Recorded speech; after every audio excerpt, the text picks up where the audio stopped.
This week we watched Midnight Cowboy from 1969, directed by John Schlesinger and starring Jon Voight and Dustin Hoffman. Midnight Cowboy was the first ever X-rated Academy Award winner for Best Picture. Midnight Cowboy originally received an X rating due to the homosexual frame of reference and its possible influence on youngsters. Which is ridiculous because it's R-rated at best, and yeah, sure. Like, it's not going to turn anybody gay to watch this movie. You're not going to come out and be like, you know what, I ought to try that sort of man-whoring thing. Speak for yourself, Russ. Why do you think I come all the way up here from Texas for? Well, I'm a hustler. You didn't know that? You were gonna ask me for money? Huh? Will you get out of here? You gotta get yourself some kind of management. Only the echo. I'm walking here! I'm walking here! Don't worry about that. Actually, that ain't a bad way to pick up insurance, you know. In New York, no rich lady with any class at all buys that cowboy crap anymore. Women like me, goddammit. Hell, the only one thing I've ever been good for is loving. But for that service, I charge $20. I happen to be his manager. Okay. I'll buy you his coffee, huh? It is silly for this to be X-rated over that, and relatively soon after this, they changed that. The MPAA later broadened the requirements for the R rating to allow more content and raised the age restriction from 14 to 17, and the film was later rated R when it was reissued just 2 years later in 1971. Good. And do you think that is because it became so culturally significant? Like, everybody heralded this movie and they're like, listen, we got to change some things. Richard Nixon has watched this thing in his room by himself for the past 3 months. You know, there's... If this is an X-rated movie, pretty much everything on TV nowadays would be X-rated. Like, yeah, the amount of crazy things that they show nowadays versus like how tame this movie is in comparison is ridiculous. In 1994, Midnight Cowboy was deemed culturally, historically, or aesthetically significant by the Library of Congress. Or not, and/or? Just or. Oh, well, so it's one of those. It's significant in some way. In some way. Great. And it was selected for preservation in the United States National Film Registry. And they don't have a 4K, a 6K, like a print of it? They probably have a film print of it. Yeah. Which is... It's been sitting in an old dusty box. It's all stained red now. And, yeah. So it's all covered in cum. Richard Nixon's cum sticking it all, giving him brain wraps. I have no idea if Richard Nixon was gay, but I like the idea of just telling everybody that he is. Yeah. Hey, we're doing it. Richard Nixon was gay. It's a known fact. I'm giving Midnight Cowboy 4 stars. This is an iconic film with an iconic score. Probably one of the most imitated films of the 1960s. The first time I watched Midnight Cowboy, it instantly felt familiar because I've been seeing references and parodies of this film. Yep.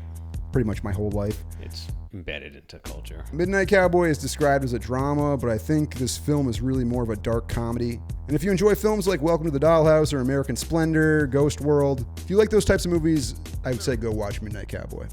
Like kind of indie feeling. They're different. They're more like human drama. There's funny, but it's kind of dark. Like, would assume that a lot of our viewers don't watch a lot of movies from the 1960s.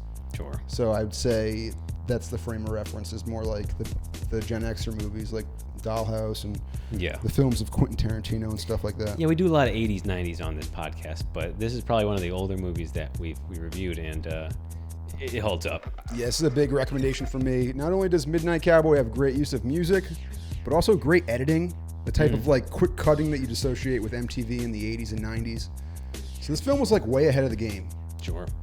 The boomers, after all, were the first generation of filmmakers that grew up watching television and that influenced their filmmaking. Even though this wasn't actually directed by a boomer, it was directed by an older guy. But I'm sure there were a lot of boomers involved. Yeah.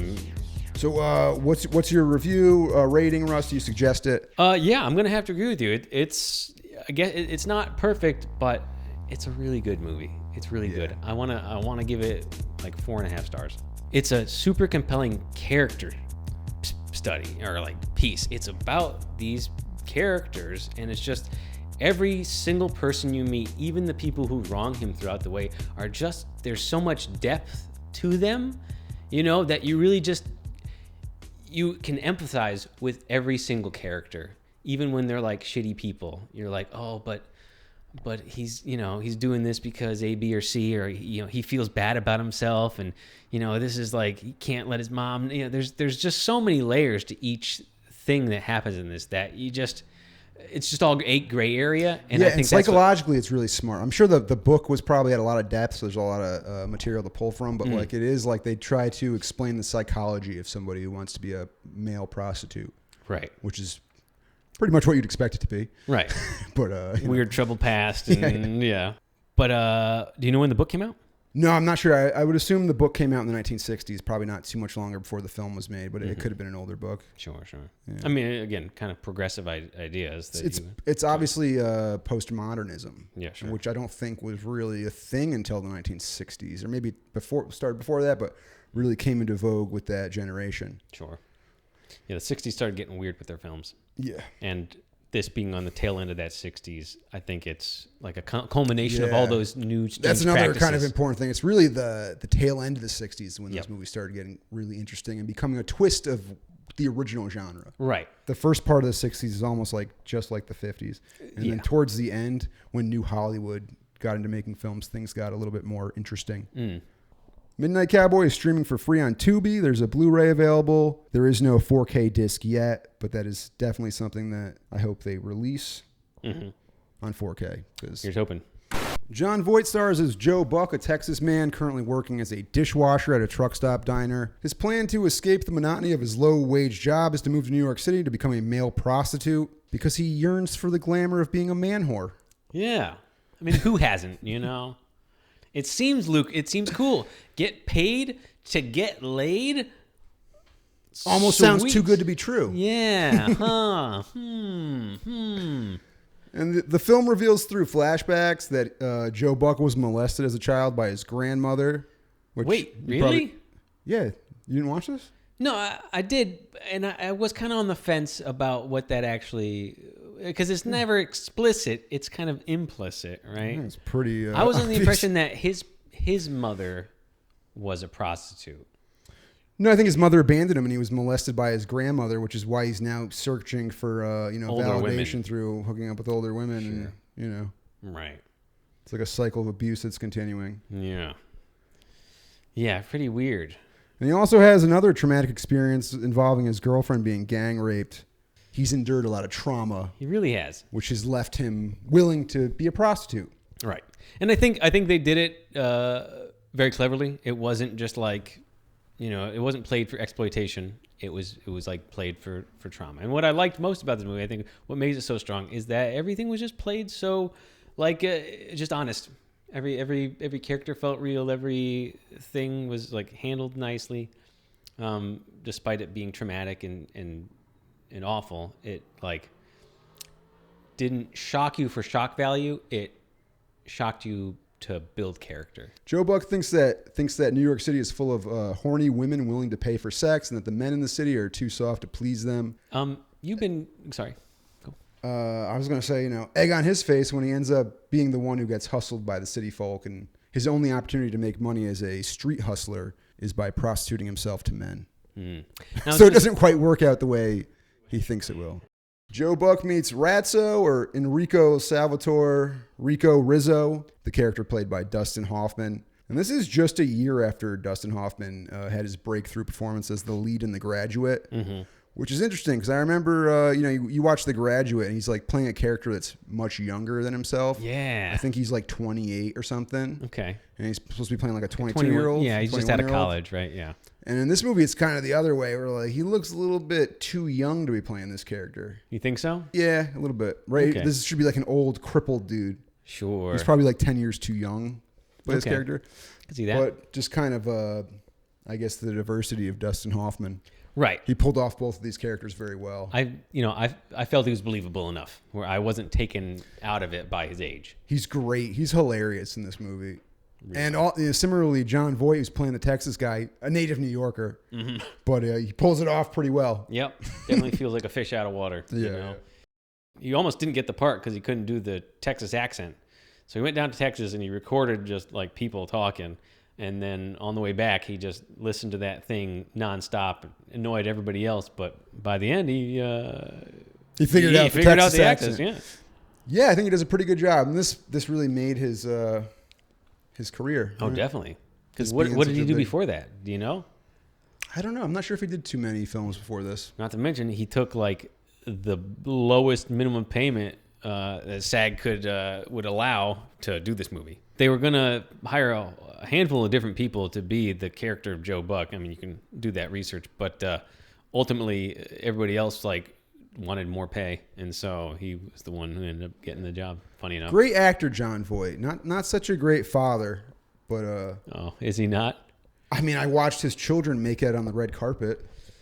Oh, It's usually not the sign of a great No, father. It's that's- kind of ironic considering he plays a character who's, has all this Has an abusive molestation, history, yeah. it's like of abuse in his family, and then his son and daughter making out on the red carpet. I didn't see that. You don't remember Angelina Jolie making out with her brother? I try not to, maybe. Yeah, tuned it Actually, out. Now that you say that, yeah, that does sound familiar. That was a thing that happened. Wow. I assume Angelina Jolie's childhood wasn't so ideal. I mean, well, her dad was doing like Anaconda by then, Yeah, I don't know. I think Angelina Jolie was probably pretty old by Anaconda, but Oh, okay. you grow up with your dad being a gay cowboy, and you're next thing you know, you're making out with your brother. It's just kind of part of the industry, I guess. Oh, yeah. But who am I to judge?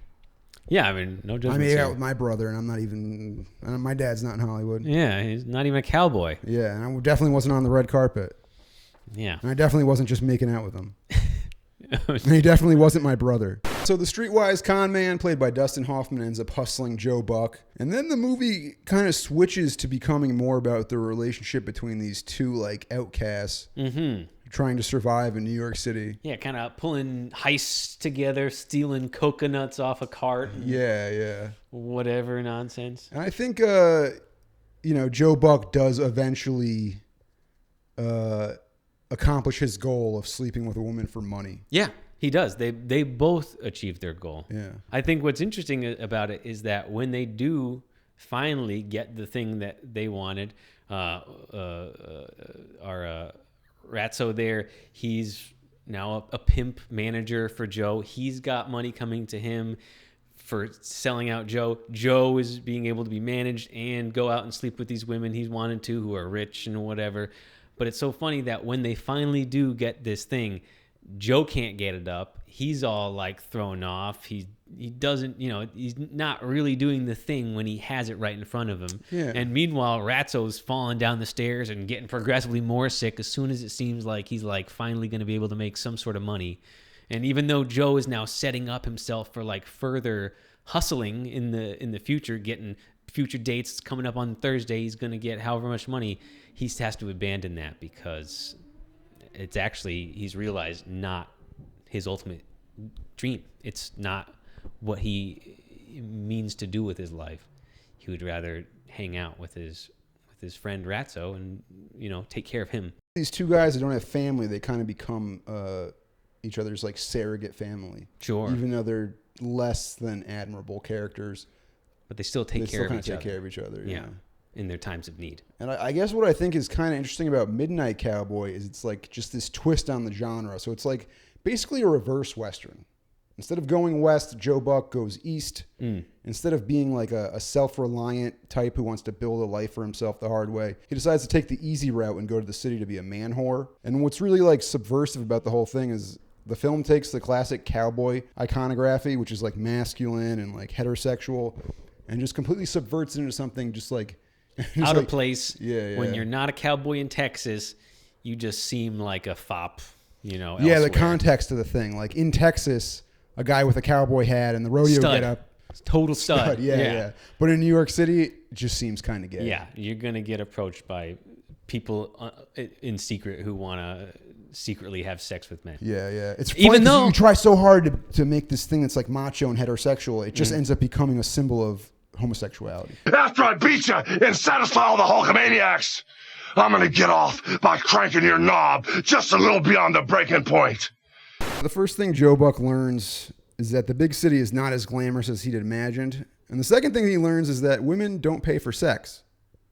Yeah. Which I think is pretty insightful.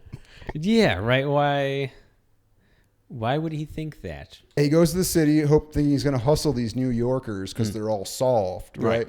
And instead, every one of them gets it over on Everyone's him. hard. every step of the way, even like the hotel, fucking Rizzo, the women. Yeah, exactly. This movie is very funny. Yeah, I laughed. You know, and I think that's what makes it so heartbreaking too. At the end, they feel like real characters, so they say funny things, and there's funny situations, and you can relate and like feel with people until, you know, it's sad at the end. Yeah.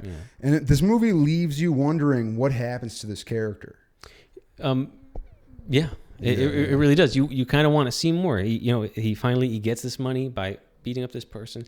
They escape New York. They're going down to Florida. It seems like their dreams are gonna happen. They change their clothes. He throws out his cowboy outfit. He buys a new outfit. He's literally starting over with his buddy here. And then he even calls his buddy by his real name. He's been calling him Ratso this whole time, but the guy's name is Enrique, or Enrico as he likes to be called. And, you know, John Voight's character, then he's like, you know what, Rico, I'm not cut out to be a hustler. I think I probably ought to get a real job and like do something good. Yeah. And then, you know, as soon as same exact shot as he says this, again, dead guy next to him. Yeah. It is a great arc. It leaves you wondering what happens to this character. I assume he gets to Florida and changes his life path. I hope so. I think this is honestly one of the greatest movies of the 60s, and if you haven't seen this, you should go watch this movie. Again, it's free on Tubi. There's a Blu-ray available. It's just, it's going to pull at your heartstrings, so be prepared for that. It's iconic. It's fun. It's funny, and it has real depth. And I think this is a story everyone in the arts can relate to. You leave home, you go to the city hoping to make it big in showbiz, and then you just end up doing a bunch of gay stuff. Tell me about it. Okay, I love you. 愛上了你，請你莫逃避，維護你，原諒你，拋開貪生怕死，一切為咗你。Seth Rollins, I'm coming for you, boy, and I'm coming hard.